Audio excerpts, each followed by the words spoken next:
I gave birth to Brooke on February 27th, 2008. Bounce! Bounce, Brooke! There you go! She was always just happy-go-lucky, easygoing. We thought everything was perfect and it was going to be a normal, just regular baby, just like our other two kids. And things changed when she was 5 weeks old. We was always concerned with her eyes. They were always had that yellow tint to them, and her body was a little yellow.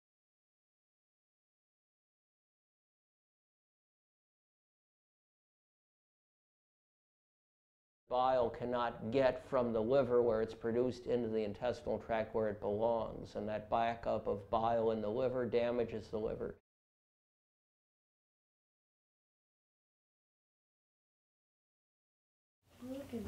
They gave us some paperwork, and everything they kept saying was transplant, transplant, transplant.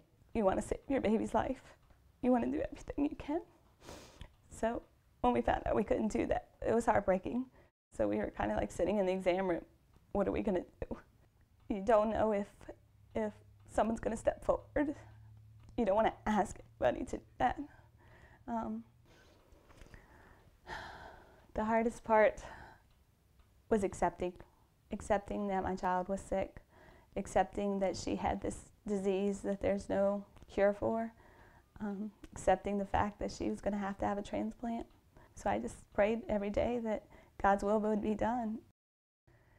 I had a website that I had made for Brooke, www.brookmariewallace.com, for family and friends to keep in touch and know what we were going through.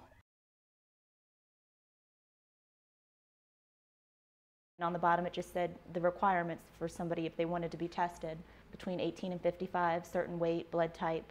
So I texted her that night and told her that I would be willing to get tested. I know a lot of people would be blaming God. You know, why are you doing this to us? Why are you putting our family through this? But God gives you trials and tribulations to make you a stronger person.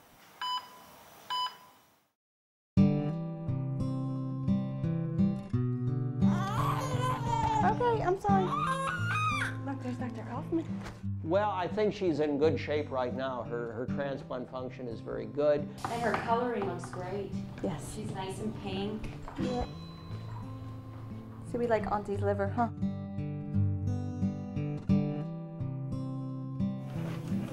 Quite a bit when you're dealing with 13 different medicines a day.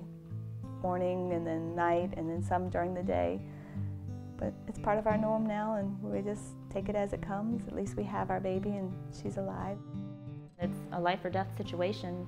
You give 2 weeks of your life just, and you know, it's not gosh awful, you're just kind of stuck in a bed to give somebody a whole life. I would definitely do it again. Words could express what we feel towards her, to thank her for what she did. Because I gave her life the first time, but Jessica gave her life the second time.